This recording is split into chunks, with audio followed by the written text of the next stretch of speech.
तर मग माझ्या प्रोजेक्टचा जो प्रॉब्लेम आयडेंटिफाईड आहे तो असा आहे की मी न्यूजपेपर वाचलेले, इथे कटआउट्स पण घेतलेत की आदिवासी एरिया किंवा ट्रायबल एरिया जसं की इगतपुरीमध्ये किंवा भारतामध्ये अनेक राज्य आहेत, त्याच्यामध्ये वेगवेगळ्या राज्यांमध्ये अनेक ट्रायबल एरियाज आहेत, आदिवासी भाग आहे, पहाडी भाग आहे. तर मग तिथे गरोदर स्त्रीला एका डायरेक्ट कॉट उचलून आणत होते. त्यावेळी काय झालं, एका कॅरियरचा पाय घसरला आणि त्याच्यामुळे ती गरोदर स्त्री खाली पडली आणि मग त्याच वेळी तिचा जागच्या जागी मृत्यू झाला आणि तिचा बाळाचीही मृत्यू झाला. तर मग त्यामध्ये ही खूप दुःखद घटना आहे. तर मग ह्या सर्व गोष्टी टाळण्यासाठी मी ही असेंब्ली बनवली आहे.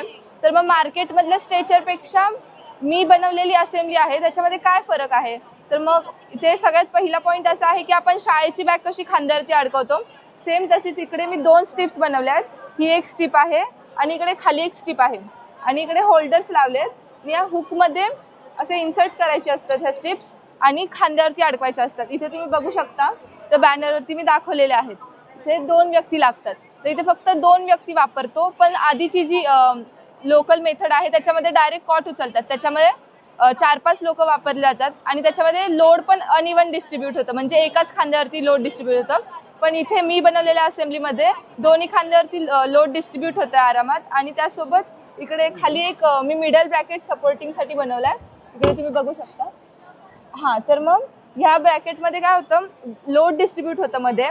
जर पेशंट वजन जास्त असेल त्याचं, तर मग त्याचं लोडमध्ये डिस्ट्रीब्यूट होणार आणि सेंटर ऑफ ग्रॅव्हिटी कन्सेप्ट असते. म्हणजे जर आपण ही स्ट्रिप्स वापरले नसते आणि हातात असली असती ही असेंब्ली, तर मग अडथळ्यांमुळे वाकडी झाली असती, तर मग पेशंट खाली पडला असता. तर मग या ब्रॅकेटमुळे त्याला सपोर्ट राहतोय आणि हे जे मिडल ब्रॅकेट बनवलंय ते ट्रान्सपोर्टेशनसाठी नाही आहे. आणि दुसरा भाग म्हणजे की खाली रस्त्यात येताना खूप सारे अडथळे निर्माण होतात, तर मग त्याचे व्हायब्रेशन्स मिनिमाइज होतात. तिथे खाली स्प्रिंग सस्पेन्शन लावले त्याच्यामुळे. आणि लास्ट पॉईंट असा आहे की ही पूर्ण असेंब्ली फोल्ड होऊ शकते आणि ही जी एक बॅग आहे ह्याच्यामध्ये फिट होऊ शकते, म्हणजे पोर्टेबल ही आहे. थँक्यू.